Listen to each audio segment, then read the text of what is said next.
Car ಚಾಲಕನ ಮೊಬೈಲ್ನಿಂದ ವಶಕ್ಕೆ ಪಡೆದ ಫೋಟೋ, ವಿಡಿಯೋ ಎಲ್ಲವೂ ಅಶ್ಲೀಲವಾಗಿದೆ.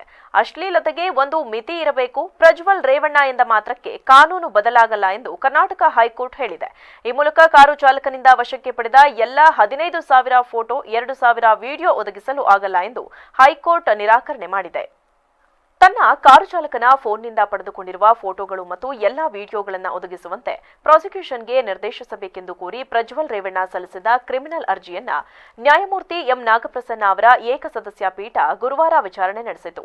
ಪ್ರಜ್ವಲ್ ರೇವಣ್ಣ ಪರ ವಕೀಲ ಜಿ ಅರುಣ್ ವಾದ ಮಂಡನೆ ಮಾಡಿದರು. ವಿಚಾರಣೆ ಆರಂಭದಲ್ಲಿ ವಿಧಿವಿಜ್ಞಾನ ಪ್ರಯೋಗಾಲಯಕ್ಕೆ ಹೋಗಿರುವ ಫೋನ್ನಲ್ಲಿರುವ ದಾಖಲೆಗಳನ್ನು ನೀಡಲು ಸಮಸ್ಯೆ ಏನು ಎಂದು ಸರ್ಕಾರಿ ವಕೀಲ ಎಎಸ್ಪಿಪಿ ಜಗದೀಶ್ ಅವರನ್ನ ಹೈಕೋರ್ಟ್ ಪ್ರಶ್ನೆ ಮಾಡಿತು.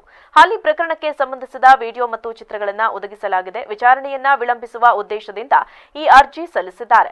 ವಿಚಾರಣಾಧೀನ ನ್ಯಾಯಾಲಯದಲ್ಲೂ ಸಿಡಿಆರ್ ಕೋರಿ ಅರ್ಜಿ ಸಲ್ಲಿಸಿದ್ದಾರೆ. ಎಲ್ಲವನ್ನ ಒದಗಿಸಲಾಗಿದೆ ಎಂದು ಜಗದೀಶ್ ಉತ್ತರಿಸಿದರು. ಈ ಪ್ರಕರಣಕ್ಕೆ ಸಂಬಂಧಿಸಿದ ದಾಖಲೆಗಳನ್ನ ಮಾತ್ರ ನೀವು ಕೇಳಬಹುದು, ಎಲ್ಲವನ್ನೂ ಕೇಳುವಂತಿಲ್ಲ. ಇತರೆ ಮಹಿಳೆಯರ ಖಾಸಗಿತನ ಉಲ್ಲಂಘಿಸುವ ದಾಖಲೆಗಳು ನಿಮಗೆ ಏಕೆ ಬೇಕು? ಎಲ್ಲವೂ ಅಶ್ಲೀಲವಾಗಿದೆ. ಅಶ್ಲೀಲತೆಗೆ ಒಂದು ಮಿತಿ ಇರಬೇಕು ಎಂದು ಹೈಕೋರ್ಟ್ ಪೀಠವು ಪ್ರಶ್ನೆ ಮಾಡಿತು. ಮುಂದುವರಿದು ಪ್ರಜ್ವಲ್ ರೇವಣ್ಣ ಪರ ವಕೀಲ ಅರುಣ್ ಅವರು ಪ್ರಜ್ವಲ್ ಮಾಜಿ ಕಾರು ಚಾಲಕನ ಮೊಬೈಲ್ ಫೋನ್ ಜಪ್ತಿಗೆ ಸಂಬಂಧಿಸಿದ ವರದಿಯನ್ನು ನೀಡಲಾಗಿದೆ. ಮೊಬೈಲ್ ಫೋನ್ ಅನ್ನು ನಾವು ಪರಿಶೀಲಿಸಬೇಕಿದೆ ಎಂದು ಮನವಿ ಮಾಡಿದರು.